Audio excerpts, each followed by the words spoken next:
துணியை போட்டு போர்த்தினான். குவா குவான்னு கத்தினதால முதுகுல 2 சாத்தினான்.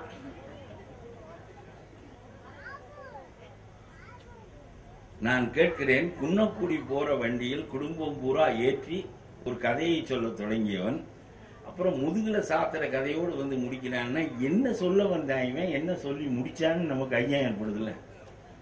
அவன் பாட்டுக்கு சொல்லிக்கினே போறான். குன்னக்குடி போற வண்டியில் குடும்பம் பூரா ஏத்துனான், அப்புறம் புள்ள அழுதுச்சான், 2 சாத்தினான். அதுக்கு என்னடா தொடர்பு? நீ எதை பதிய வைக்க விரும்பினா எங்க மனசுல? ஆனா அதுல ஒரு ஓசை நயம் இருக்கிறது, எதுகை இருக்கிறது, மோனை இருக்கிறது, எல்லாமே இருக்கிறது. அதனால அது இசையோடு சேர்ந்து வருகிற போது ஒரு பாடலாகி அது ரொம்ப புகழ்பெற்ற பாடல். சின்ன குட்டி நாத்துனா சில்லறைய மாத்துனா என்கின்ற பாடல் ரொம்ப புகழ்பெற்ற பாடல் பழைய காலத்தில். ஆனால் அதில் உள்ளடக்கம் இல்லை. there is no content in it. செய்தி இல்லை. செய்தி இல்லாமல் வெறும் ஓசை நயம் காரணமாக ஒரு கவிதை நிற்க முடியாது. திருமந்திரத்தில் திருமூலர் ஒரு பாட்டு சொல்லுகிறார், ரொம்ப எளிய வரி உங்களுக்கு சொல்லுவேன். முட்டை பிறந்தது 300 நாளிலே.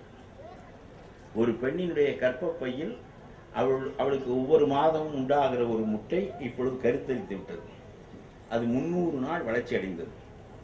திருமந்திரத்தில் திருமூலர் சொல்லுகிறார், முட்டை பிறந்தது 300 நாளினே. இட்டது தானிலே ஏதேனும் ஏழைகள், அவள் விரும்பி அந்த முட்டையை வளர்க்கவில்லை. இட்டவன் ஒருவனும் இன்னது நடக்கும் என்று தெரிந்து அந்த விதையை இடவில்லை. இதை தெரிந்தவன் ஒருவன் இருக்கின்றான், அவன் அதை நமக்கு சொல்வதில்லை. இட்டது தானிலை ஏதேனும் ஏழைகள், பட்டது பார்மணம் 12 ஆண்டினில்.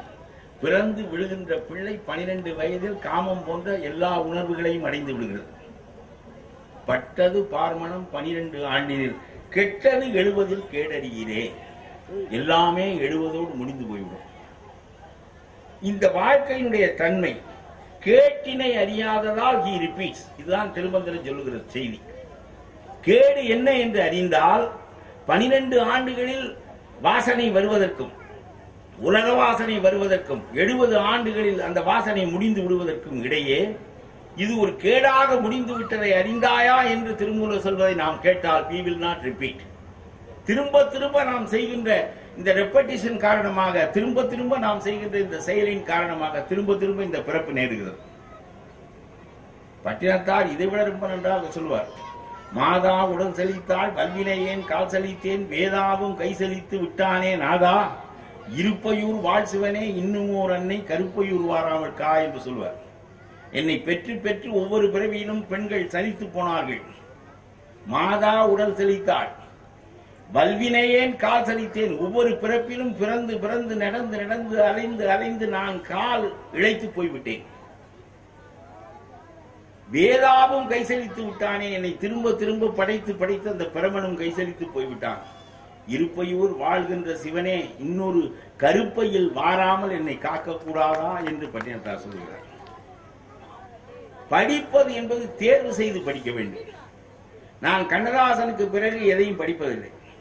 கவிதை உலகத்தில் கடைசியாக நான் பழகிய ஆளும் கண்ணதாசன் தான். நான் படிக்கின்ற கவிதையும் கண்ணதாசனுடைய கவிதை தான். பாரதிதாசன், பாரதி, கண்ணதாசன். இன்னும் சொன்னால் எனக்கு பல சமயங்களில் பல்கலைக்கழகங்களில் பாரதிதாசன் பாடலை வைப்பதில் எனக்கு உடன்பாடு இல்லை.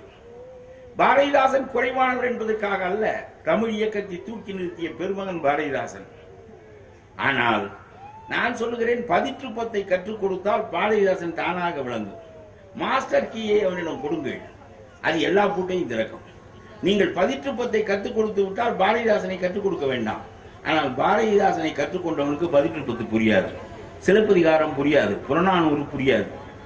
ஆகவே நம்முடைய பள்ளிகளில் உயர்ந்ததை சொல்லிக் கொடுக்காமல் மாடர்ன் லிட்டரேச்சர் என்ற பெயரால், நிகழ்கால இலக்கியம் என்ற பெயரால் கண்ட குப்பைகளை எல்லாம் சொல்லிக் கொடுக்கிறார்களே என்று நான் நினைப்பேன். ஆனால் இவர்கள் எனக்கு சொல்லிக் கொடுத்த காலத்திலே நான் எதையும் படிக்கவில்லை என்பது வேறு. ரொம்ப நான் 11ஆவது வகுப்பு வந்து சேர்ந்தேன். வந்து அப்போ SSLCங்கிறது 11ஆவது வகுப்பு. அப்போ ஃபெயிலாக போயிட்டேன். வெக்கமாக போச்சு. அது வரையிலும் 10ஆவது வரையிலும் பாஸ் ஆகின்னு வந்துட்டோம். 11ஆவதுல ஃபெயிலாக போனோன்னு வெக்கமாக போச்சு. இந்த ஃபெயிலாக போன பேக பூரா ஒன்றா சுற்றுனாங்க. நானும் அவங்களோட சேர்த்து சுத்தினேன். மத்தியானம் 3 மணிக்கு மாலை முரசில் பார்க்க போனோம், வரல நம்பர். அப்புறம் வீட்டுக்கு வெக்கப்பட்டு எல்லாரும் ஒன்னா சுத்தினோம். எங்க தாயார் கொஞ்ச நேரம் சென்று என்னடா பரீட்சை ரிசல்ட் பாக்குறேன்னு சொன்னேன். வரவே இல்லையே என்னன்னு கேட்டேன். ஐத்த விட்டு பையன்கிட்ட கேட்டேன். அது தெரியல, இந்த வீலா போன பையெல்லாம் ஒன்னா சுத்துறாங்க, கொப்பக்காவில் ஊரணி பக்கம் தான் சுத்திக்கிட்டு இருக்காங்கன்னு. எங்க ஆத்தாளுக்கு ரொம்ப கவலை வந்துருச்சு. வீலா போனா போது ஊரணியில் இணையில விழுந்துருவாங்களோன்னு ரொம்ப கவலை. உடனே இந்த குமாரப்பனை கூப்பிட்டு, டே குமாரப்பா, வீலா போனா பரவாயில்லையா, அவனை நான் கூட்டியாட சொன்னேன்னு கூட்டியாடான்னா. அவன் அங்கேருந்து வந்து எல்லா பையனுக்கும் முன்னாடி சொன்னேன், டேய் நீ ஃபெயிலா போனா பரவாயில்லையான்னு உங்க ஆட்டா கூட்டியாட சொன்னாங்க. எனக்கு ஒரு மகிழ்ச்சி இருந்துச்சு.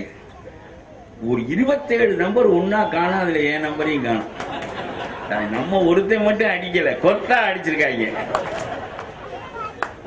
அப்போல்லாம் இவ்வளவுக்கு இந்த காலத்து பிள்ளைகள்லாம் என்ன படிப்பு படிக்குதுங்கிறிய, அப்படியெல்லாம் அவ்வளவு ஒரு இது இல்லை அந்த காலத்துல. அடிச்சேன் முதல் பல்ட்டி. 2வது வருஷம் படிக்க வச்சா, 2வது வருஷம் ஃபெயில் ஆகிட்டேன். 3வது வருஷம் படிக்க வச்சா, 3வது வருஷம் ஃபெயில் ஆகிட்டேன். எங்க அப்பச்சிக்கு ரொம்ப கோவம் வந்துருச்சு. டேய் வராத சனியனை விட்டு தொலைச்சிட்டு நம்ம கடையை வந்து பாருங்கடா, இந்த படிப்பு முக்கியம்னே எங்க தகப்பனாருக்கு தெரியல. வராத சனியனை விட்டு தொலைங்கன்னு தான் சொன்னான். இல்ல இல்ல கடைசியா ஒரு தரம் படிக்கிறேன்ட்டு 4 தரம் தான். அப்ப செட்டியூட் பையங்க, பிராமண பையங்க, இந்த முன்னேறிய வகுப்பெல்லாம் 4 தரம் தான் படிக்கலாம். தாழ்த்தப்பட்ட வகுப்பை சேர்ந்தவன் மட்டும்தான் 5 தரம் எழுதலாம் அப்படின்னு வச்சிருந்தாங்க. அதனால நம்ம கள்ளர்கள் சேர்வார்கள் எல்லாரும் சேர்ந்து ஐயோ 4வது வந்துருச்சு ரொம்ப வருத்தப்படுவாங்க. அவ்வளவுதான், இதோட பொட்டியை கட்ட வேண்டியதான்னு. 4வது அட்டம்ப்ட்ல நான் பாஸ் ஆயிட்டேன். பாஸ் ஆகி எங்க அப்பச்சிட்டு போய், அப்பச்சி நான் பாஸ் ஆகிட்டேன், இந்த நம்பர் குறிச்சு வச்சிருக்கேன் பாருங்கிறேன். எதுக்கும் கால பேப்பரையும் பார்ப்போம்னா